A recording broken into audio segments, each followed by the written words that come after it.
Hello YouTubers and owners of BMW 1200 GS motorbikes.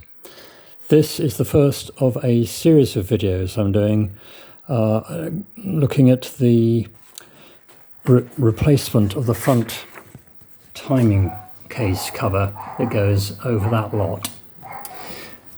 I'm doing it as a series rather than one long video because it'll be easier for you to find the relevant part.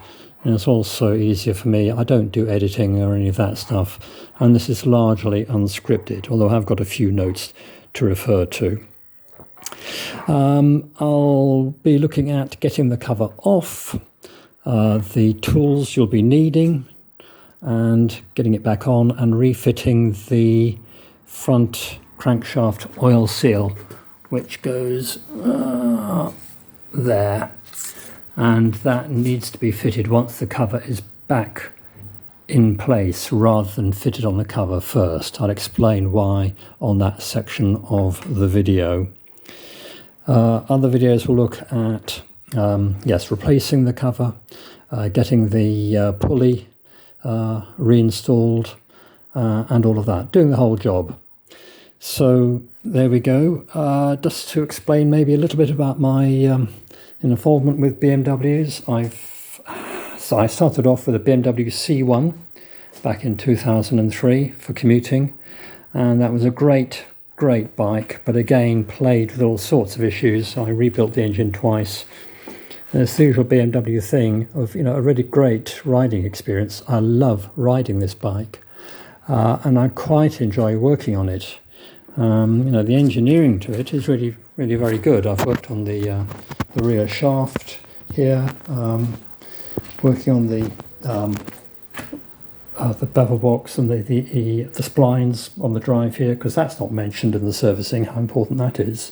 And so, of course, they rust and they seize, causing major problems. So there's all sorts of things with these bikes that you need to know about that BMW don't tell you.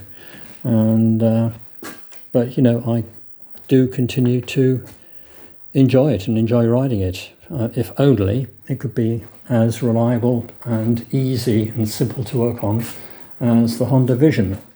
The only problem with the Honda Vision is there's no Haynes manual for it, so I've had to find out myself exactly how it all goes together and comes apart.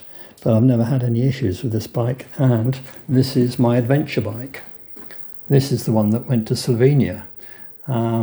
So they call the BMW an adventure bike. I don't think it is. I think it's just a very nice ride. I wouldn't do an adventure on this. If it goes wrong, it's far too complicated, far too expensive. It would be a nightmare.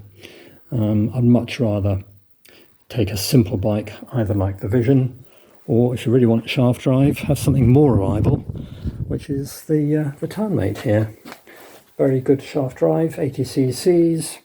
It's never let me down, doesn't use any oil, attracts attention, surprisingly comfortable, and I've done some good adventures on this. On a bike like this, every ride is an adventure. So, there's a lot to be said for going small. Anyway, that's me rumbling on. The next video will be the more practical stuff of working on the bike itself. Bye for now.